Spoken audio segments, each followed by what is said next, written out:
Halo, salam sejahtera. Bersama saya Sevi Belang, kita di Kipas Kisah Inspirasi, podcast miliknya Komsos Keuskupan Larantuka.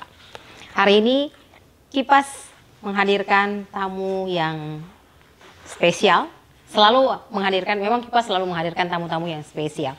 Tamu-tamu yang memiliki usaha, memiliki kegiatan, ataupun memiliki cerita yang sangat panjang dan sangat menginspirasi sampai mereka pada titik tertentu mereka dikenal oleh banyak orang. Dan hari ini di Kipas, seperti biasa kami menghadirkan tokoh-tokoh atau figur-figur yang memiliki kisah yang luar biasa. Nah, nanti kami akan kipaskan untuk Anda. Kami akan berbagi kisah inspirasi untuk Anda. Sudah hadir bersama saya di sini Filipus Dadutukan, ya, betul. Oke. Biasa disapa atau kami biasa menyapanya Kak Lipus. Kak Lipus ini seperti yang ada di depan produk-produknya. Beliau dalam permainan bambu ini mengolah bambu menjadi seperti yang saya pegang, topi, kemudian ada tas dari bambu dan masih banyak lagi. Bahkan dia bisa mengindahkan permintaan. Mungkin saya pengen rak atau pengen sesuatu yang terbuat dari bambu. Nah, kisahnya sangat panjang sekali sampai pada titik ini ia dikenal sebagai perajin bambu belang, ya. Betul. Kita akan berbincang-bincang dengan Kak Lipus. Halo Kak Lipus. Sore. Selamat sore. Oke. Ini kebetulan kita syutingnya sore hari, jadi kita sama sore gitu ya. Oke. Apa kabar Kak Lipus? Sehat. Luar biasa ya. Luar biasa. Oke. Tidak ada kekurangan satu apapun, masih diizinkan. Puji Tuhan. Masih bisa hidup. Sampai ada di sini dengan membawa beberapa produk ini. Oke. Kak Lipus ini sebenarnya berawal dari tidak langsung tiba-tiba menemukan bahwa dia menemukan ini sebagai passionnya, bambu, gitu ya. Tapi punya perjalanan panjang, masak arak iya, jadi penyanyi lagu daerah juga, kan banyak yang tidak tahu gitu ya. Ternyata boleh diceritakan awalnya seperti apa? Seperti yang tadi saya bilang, masak arak, buat arak, gitu ya. Kemudian menyuling arak, kemudian jadi penyanyi. Iya.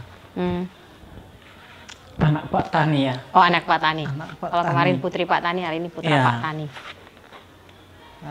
Saya dilahirkan di desa, orang desa, anak desa. Berarti anak Pak Tani. Saya dibesarkan oleh bapak saya dari hasil kebun, bertani.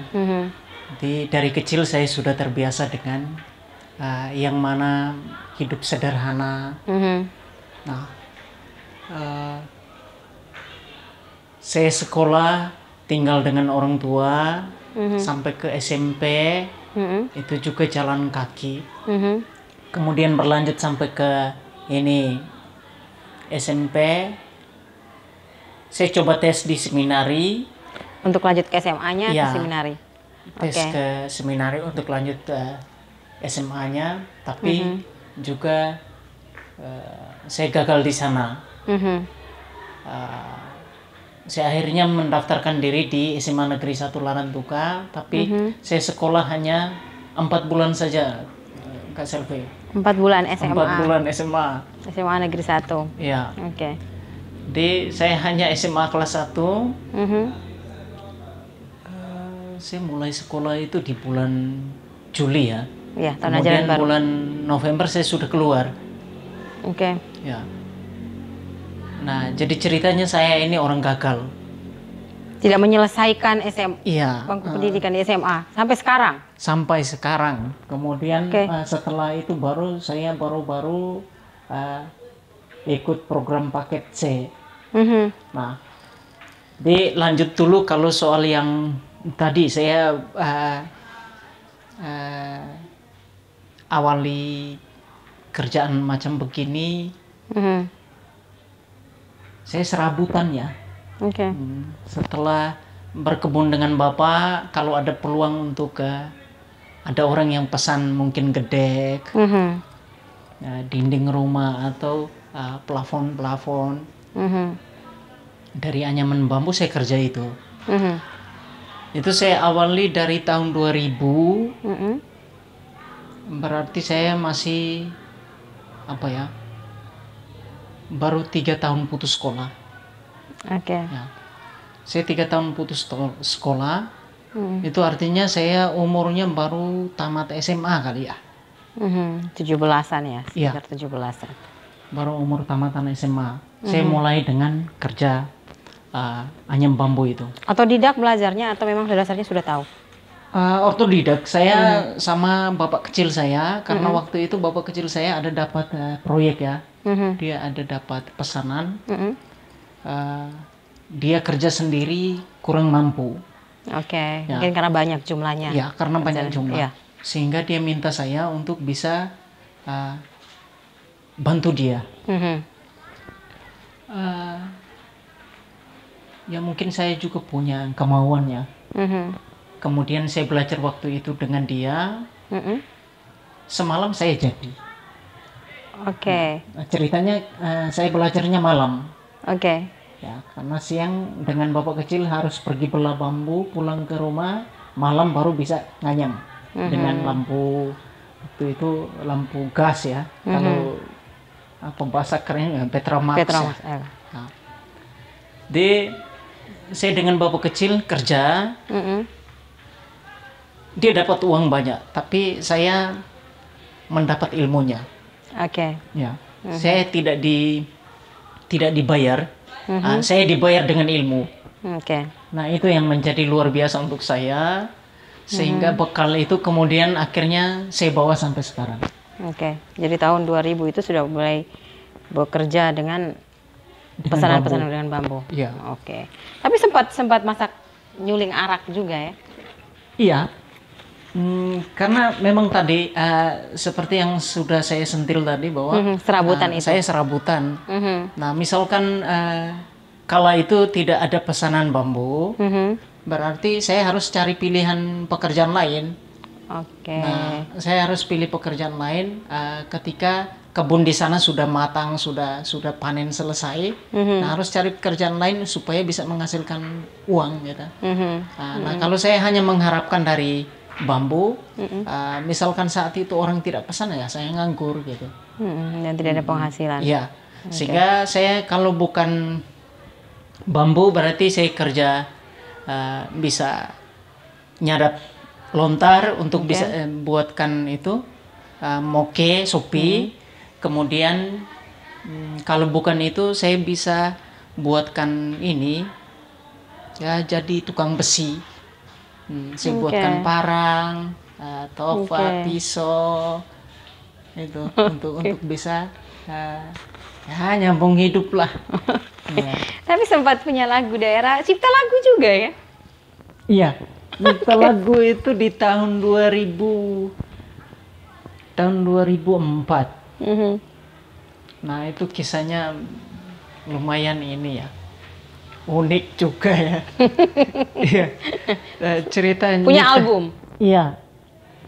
Saya punya album Nona Selvi. Saya punya 8 lagu waktu itu saya rekaman satu album itu.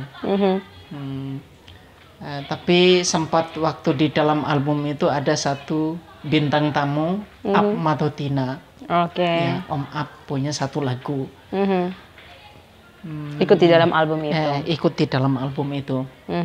Jadi di dalam album itu ada 9 lagu. Saya punya 8, Om Ap punya 1. Nah, kalau cerita soal nyiptain lagu, kemudian bisa menyanyi saya punya bakat alam sudah dari SMP ya. Oke. Ya, saya punya bakat alam sudah dari SMP untuk bisa menyanyi. Kemudian saya bisa terinspirasi untuk bisa menciptakan lagu itu karena guru SMP saya sekarang masih eksis ya, dia masih ciptain lagu juga, Pak Lawrence Hera. Ya, Lawrence Murin Hera, orang Lamuda. Ya, satu kampung dengan Bapak Uskup yang mulia kita ini. Ya. Dia itu yang sering nyiptain lagu untuk saya nyanyi waktu umur SMP. Oke. Ya, saya Jadi masih jadi SMP penyanyi itu waktu sudah SMP sudah jadi penyanyi. Iya, iya. Oke. Kemudian saya bisa ciptakan lagu itu awalnya dari kisah pribadi ya, kisah hidup yang mana saya mengalami putus cinta ya. Oke. Ya, jadi saya mengalami putus cinta tahun 2003. Nah, di dalam tempo-tempo itu saya ciptain lagu itu kayaknya mengalir saja gitu. Oke, sesuai dengan suasana hati. Iya, karena memang saya mengalami sendiri itu. Oke. Sehingga Lahirlah 8 lagu itu. ya, lahirlah 8 lagu. Ada beberapa lagu yang belum sempat saya rekam. Sampai sekarang? Iya, sampai sekarang. Oke, semoga Masih didengarkan ada di ya dalam dan direkam. catatannya, ya. Cuman ada beberapa yang belum sempat direkam. Oke. Kemudian kita kembali ke bambu itu perjalanannya panjang ya. Jadi penyadap, nyuling jadi arak, kemudian dari sopi jadi moke, kemudian passionnya akhirnya menemukan lebih bergelut di bambu. Gini. Untuk bambu ini sendiri, Kalipus bagaimana? Ini tiba-tiba ada tas bambu yang silinder, kotak. Inspirasinya dari mana? Kemudian selain bambu, selain tas-tas ini, apa saja yang bisa dibuat oleh Kalipus dari bambu? Kemudian bambu ini datangnya dari mana? Dari kampung halaman sendiri kah? Beli dari orang atau punya kebun ke bambu sendiri atau bagaimana? Atau jenis bambu yang seperti apa proses untuk karyanya? Iya, sebenarnya menurut saya pribadi, Nona Selvia, menurut saya pribadi, saya membaca sebuah peluang itu yang mana orang lain menganggap itu remeh. Oke. Ya, yang mana orang lain tidak menghargai material itu, potensi alam itu. Saya malah melihat situasi itu menjadi peluang saya. Kemudian ceritanya kalau kenapa saya harus pilih bambu untuk menjadi pekerjaan pokok saya, mata pencaharian saya untuk bisa memberi makan saya.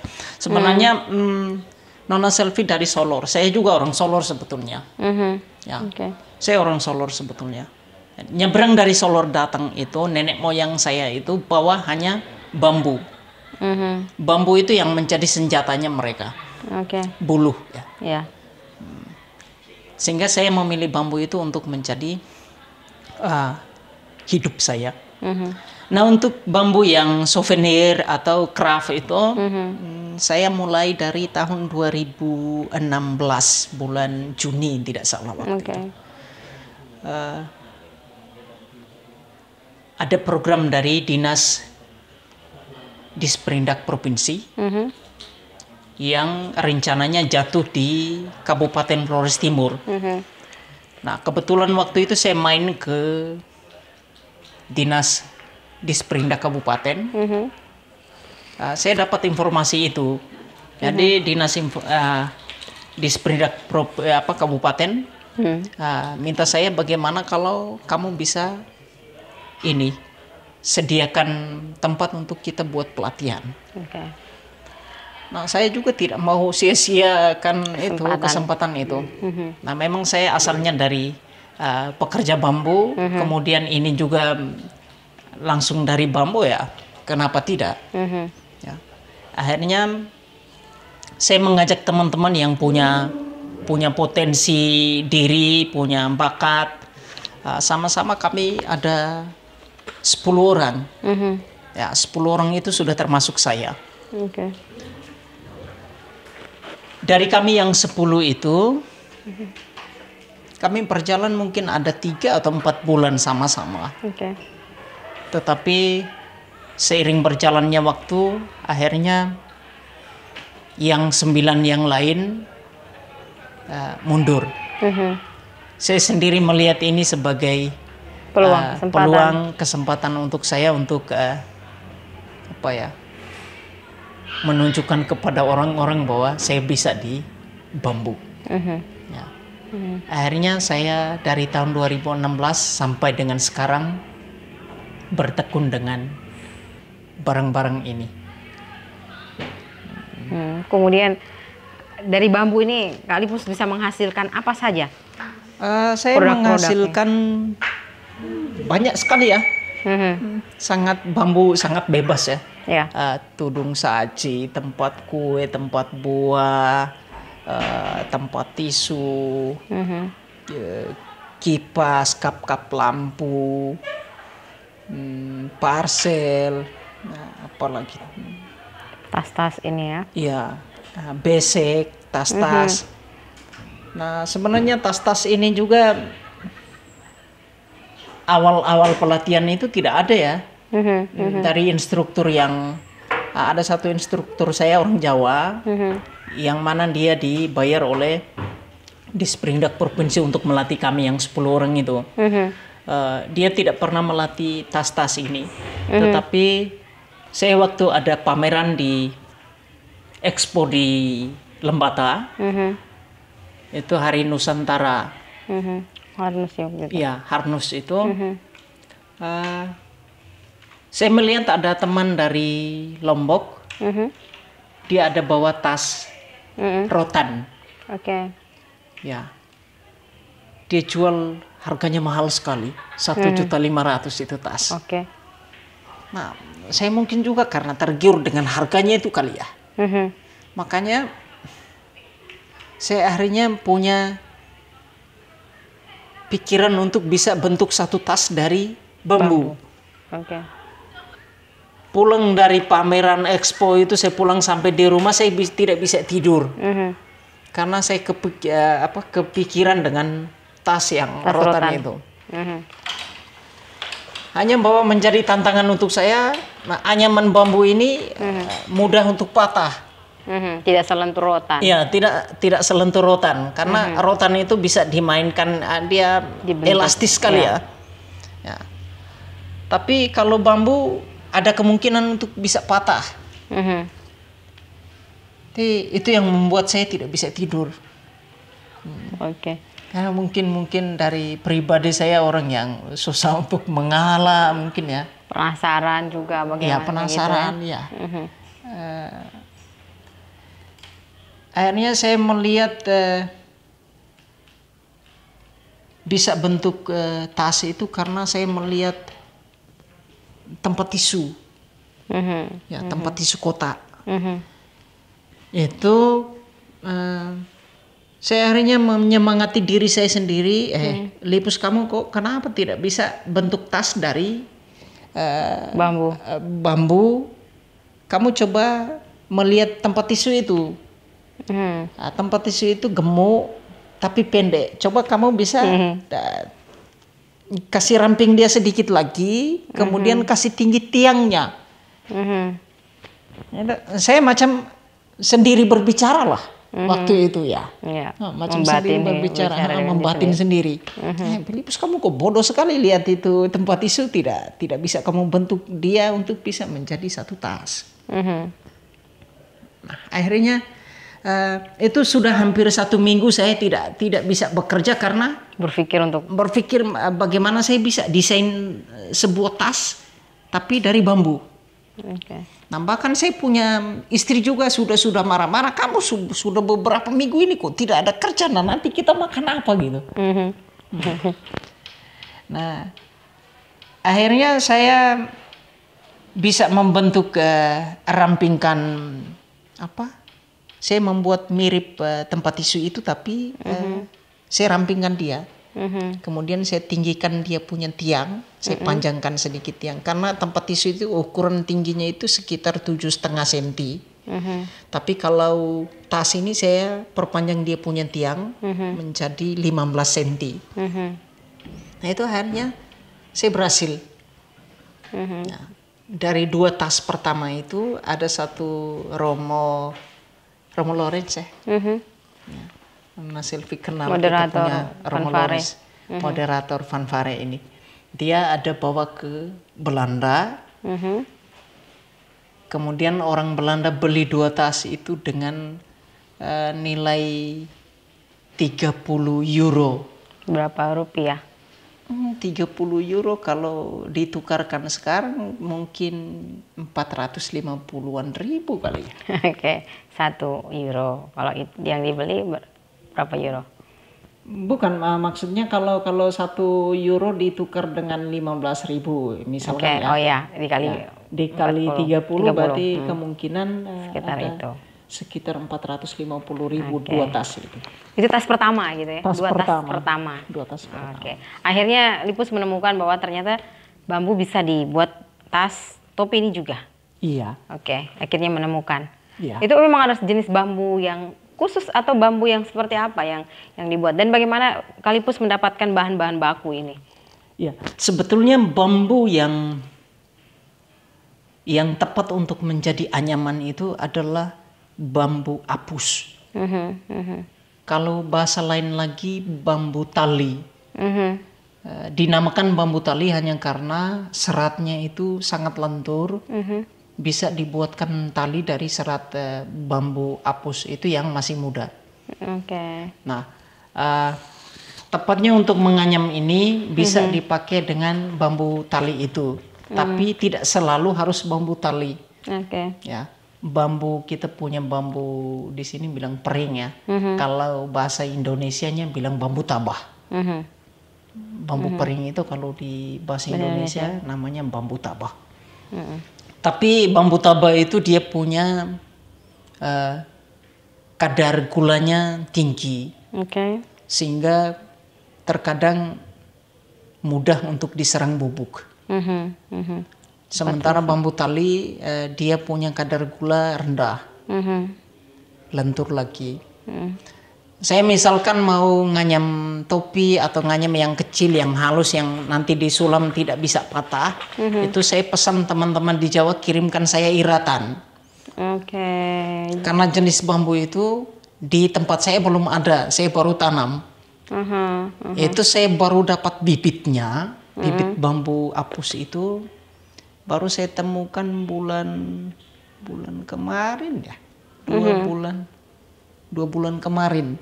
Ini bulan Februari ya, bulan Desember.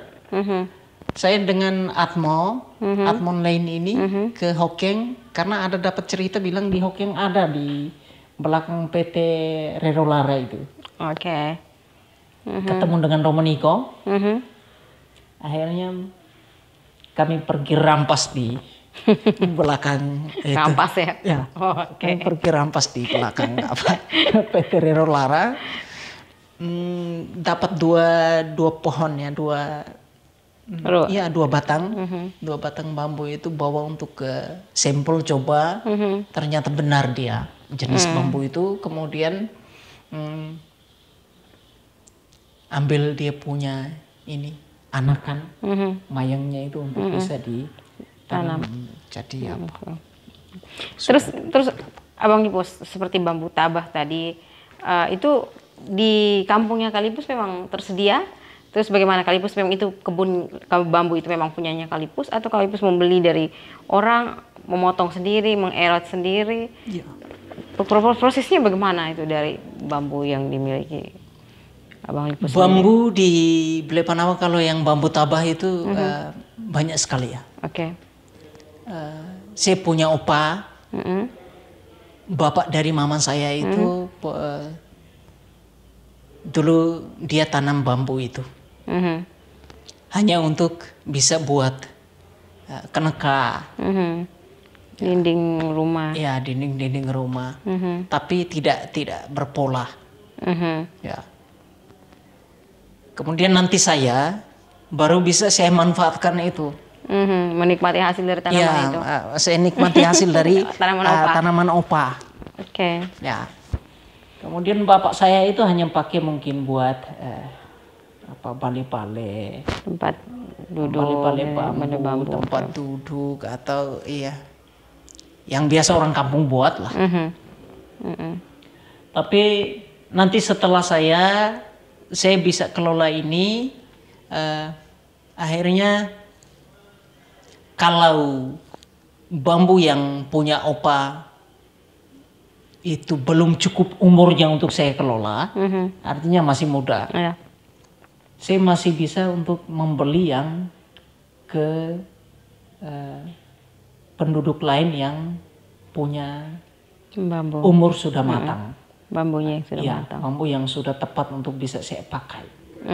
Ya, jadi tidak sembarang bambu yang Harus dipakai. Oke. Jadi itu kalau membeli, memotong sendiri bawa ke rumah atau mau nyewa tenaga untuk dari proses potong sampai diantar ke rumah? Ya, saya pernah mencoba beberapa kali untuk bisa pakai tenaga bantu ya. Tetapi sepertinya saya seolah-olah bekerja ulang. Gitu. Karena naluri saya beda dengan naluri pekerja saya ini. Karena pekerja saya ini dia kerja supaya sorenya bisa saya bayar untuk ini. Oke, jadi maksudnya diupah langsung harian Iya. bekerja. Oke. Sementara saya bekerja, tapi memang sore saya bisa menghasilkan iratan, tapi saya bekerja itu dalam naluri seni gitu loh. Ya. Beda dengan saya punya tenaga kerja tadi, beda. Nah nanti saya dipaksa untuk bisa kerja ulang karena kerjaannya itu, hasil dari kerjaannya itu tidak bisa masuk ke naluri saya gitu. Tidak sesuai nih, tidak pas gitu. Tidak pas. Nah nanti saya kerja itu hasilnya tidak maksimal. Nah akhirnya akhir-akhir ini saya harus putuskan bahwa saya semestinya bekerja sendiri. Kalau ada orang bantu bisa, terkecuali kalau dia itu juga punya naluri yang hampir mirip dengan saya. Satu frekuensi lah. Iya. Jadi sekarang masih bekerja sendiri? Iya, bekerja sendiri. Oke, potong bambu sendiri dari kebun, bawa sendiri, erat sendiri, Iya. nganyam desain modelnya juga dibuat sendiri. Iya. Oke. Sempat dipesan dalam jumlah yang sangat banyak oleh Gubernur NTT? Iya. Berapa banyak yang dipesan? Pak Gubernur pesan saya waktu itu jenis tas yang ini ya, yang tinggi ini, ini dia pesan 2000 tas yang jenis ini, ya, 2000 tas yang jenis ini, tapi saya baru selesai 240 ya.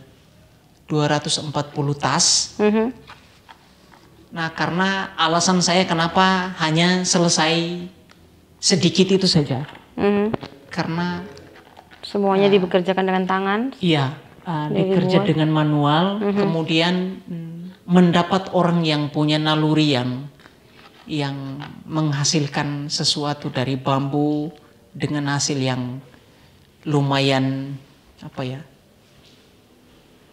seni itu sangat susah. Ya. Jadi Kalipus menjaga kualitas dari produk ini dengan membuatnya sendiri. Iya. Oke.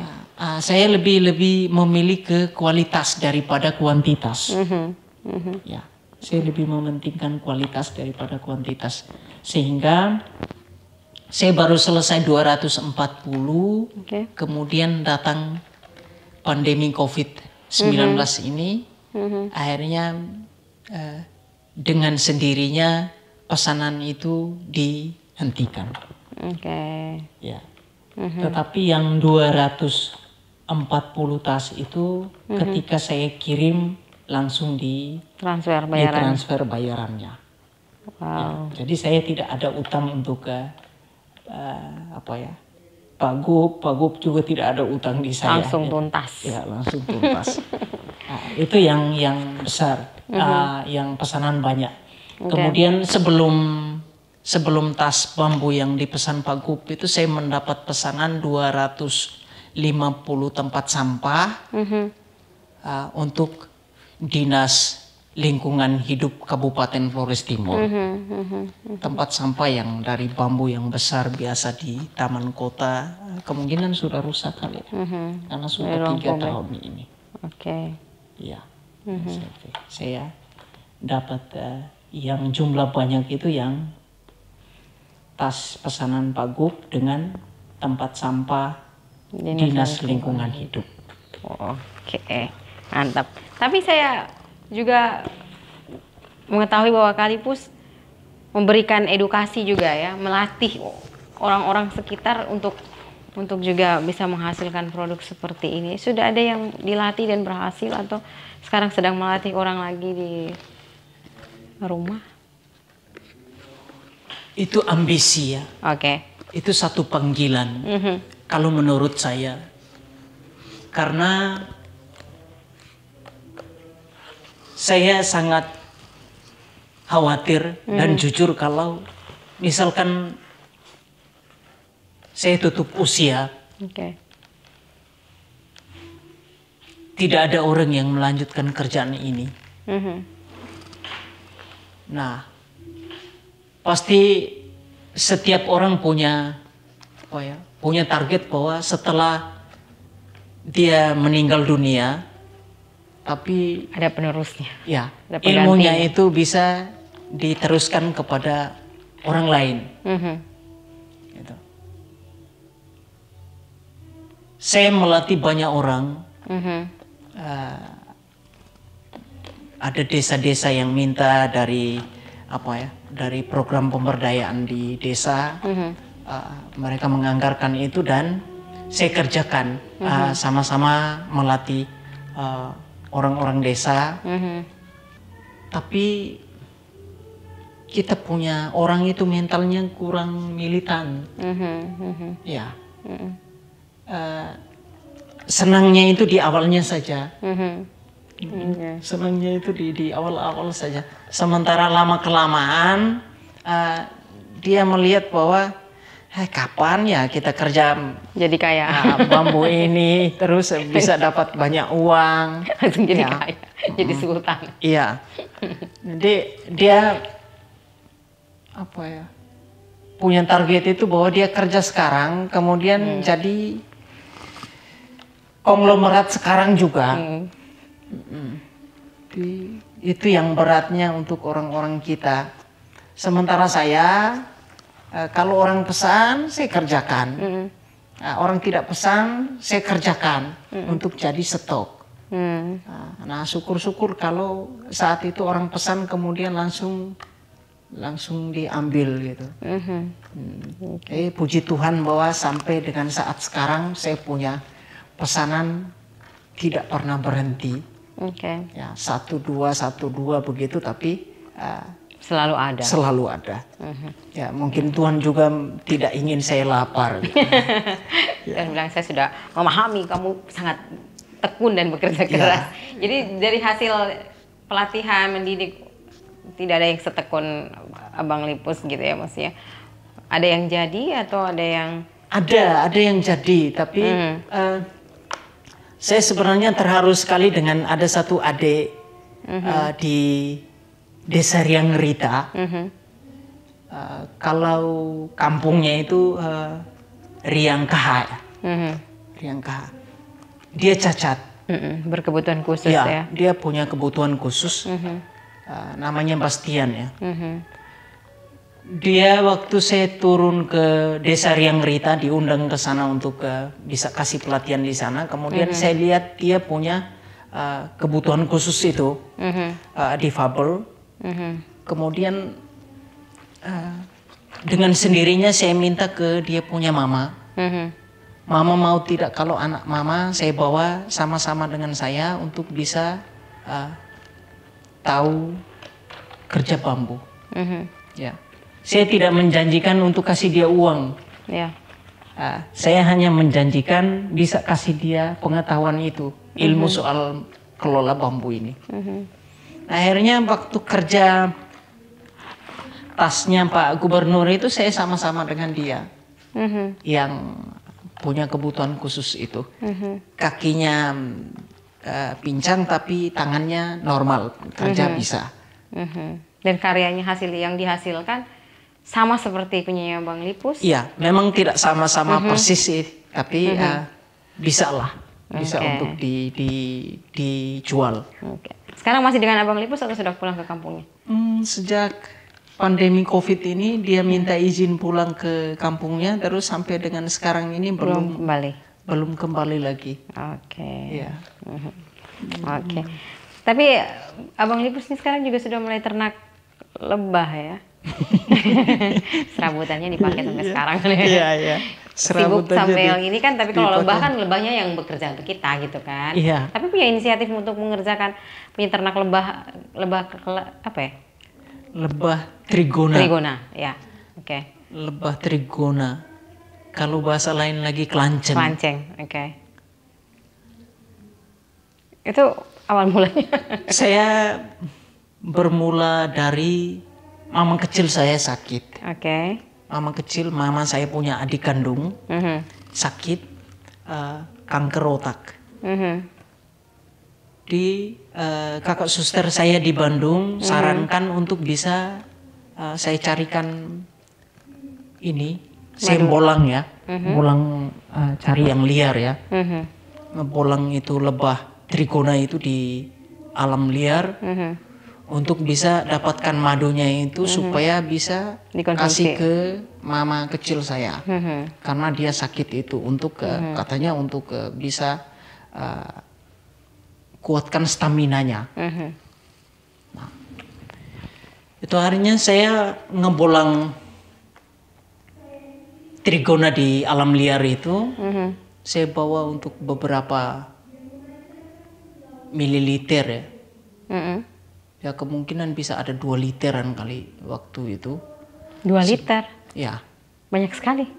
Nah iya dari beberapa sarang koloni ya, beberapa koloni yang saya dapatkan untuk dikonsumsi oleh mama kecil saya itu. Jadi saya sangat terkesan bahwa bisa mendorong saya untuk bisa membudidaya itu hanya karena saya punya mama kecil kayak dia sakit tapi staminanya oke ya, mantap ya, staminanya stabil gitu. Dia mencerit sakit tapi tidak pernah drop gitu. Kondisinya tetap oke. Kondisinya tetap oke. Itu yang mendorong saya, oh ternyata ini barang ini bisa diternak, bisa dibudidaya. Akhirnya saya mulai dari waktu itu bulan Maret. Bulan Maret 2021. Sampai dengan sekarang ini ada 67 koloni. 67 koloni sekarang yang ada di rumah. Oke. Ya memang. Tapi juga akhirnya jadi menjadi penghasilan ya? Iya, menjadi penghasilan. Satu botolnya berapa? Ukuran berapa mili satu botol harganya? Kalau teman-teman mereka di Jawa, mereka menjual yang 250 ml itu dengan 150.000. Ya. Tapi saya jual sekarang di sini dengan melihat kondisi kita, saya jual yang 250 ml itu dengan 100.000 satu botol. Ya. Oke, yang 250 mili ya. Ya. Oke. Nah, itu tadi madu. Kalau tas-tas, topi-topi ini harganya berapa? Terus bagaimana mendapatkannya? Mendapatkannya maksudnya kita pesan atau kita main-main ke tempatnya Kalipus atau bagaimana? Iya, boleh dipesan melalui HP, WA. Nomornya bisa disebutkan? Ya, kalau nomor saya 082 147 368 879. Atau ada melalui sosmed mungkin Facebook atau Ya, kalau di Facebook saya hanya dengan Facebook dengan WA ya. Kalau untuk Instagram belum. Saya belum ya, belum tahu ya memang. Nanti produknya dipasarkan sana. Jadi kalau di Facebook? Di Facebook dicoba kepo saya di Philippus Tukan ya. Ya, jadi silakan kepoin produknya di Philippus Tukan. Ya. Kemudian bisa dipesan mau apa. Ukuran. Nah, kalau memang saya mampu kerja ya bisa saya kerjakan, tapi pesanannya itu di luar dari kemampuan saya, ya mungkin saya tolak. Ya. Oke.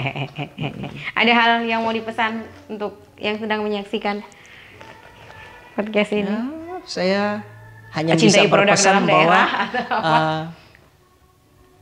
mulailah dari yang sederhana, yang bisa kita buat. Jangan mimpi yang tinggi-tinggi. Ya. Dimulai dengan sekitar kita. Dimulai dari apa yang ada pada kita untuk bisa menjadi luar biasa. Ya. Kemudian bekerja itu kita mulainya dari bawah. Oke. Sebenarnya dari Lebah Trigona itu, Nona Selvia, saya belajar banyak. Ada banyak pesan moral dari sana. Oke. Cara kerja lebahnya. Cara kerja lebah. Mereka mengumpulkan dari yang sedikit sampai kepada madu yang bisa kita konsumsi banyak. Oke. Kemudian mereka itu loyal terhadap pimpinan. Ya, betul. Masing-masing Setia mereka. dengan ratunya masing-masing. Mereka masing-masing tahu porsi kerjanya. Ya, tupoksinya itu. Tupoksinya. Siapa yang jadi serdadunya, siapa yang jadi tentaranya. Ya. Bekerja dalam diam. Ya. Oke. Kerja dalam diam. Gotong royong. Itu yang banyak pesan moral dari saya budidaya madu Trigona itu. Oke. Untuk yang sedang punya usaha, jangan putus asa atau bagaimana, terus berjuang melahirkan produk-produk. Memang untuk yang sedang berusaha, ya tidak seharusnya harus bambu ya, tapi yang punya usaha apa saja lah.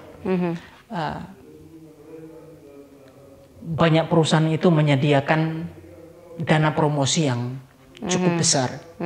Sementara kita yang tidak punya modal, modal seadanya pas-pasan begini, itu harusnya dituntut modalnya kesabaran. Karena di tempo-tempo itu, tenggang waktu itu masih disambung mulutnya itu, promosinya itu dari mulut ke mulut, dari sosial media ke sosial media, gitu. Dari Facebook, dari WA, dari nomor ini ke nomor ini. Gitu. Diceritakan dari mulut ke mulut.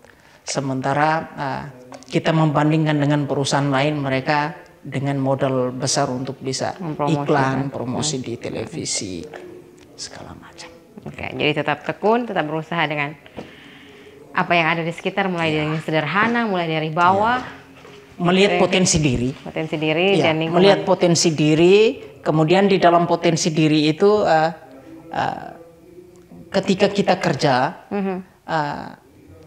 material yang sebagai pendukung itu disediakan alam itu secara terus menerus atau musiman. Dalam tempo singkat saja. Oke. Ya. Itu yang harus dimanfaatkan ya, diberdayakan dengan potensi yang ada. Terima kasih Kalipus sudah hadir di podcastnya Komsos Keuskupan Larantuka. Saya juga berterima kasih kalau memang bisa diundang dalam kesempatan ini, bisa berbicara, berbagi cerita, berbagi kisah.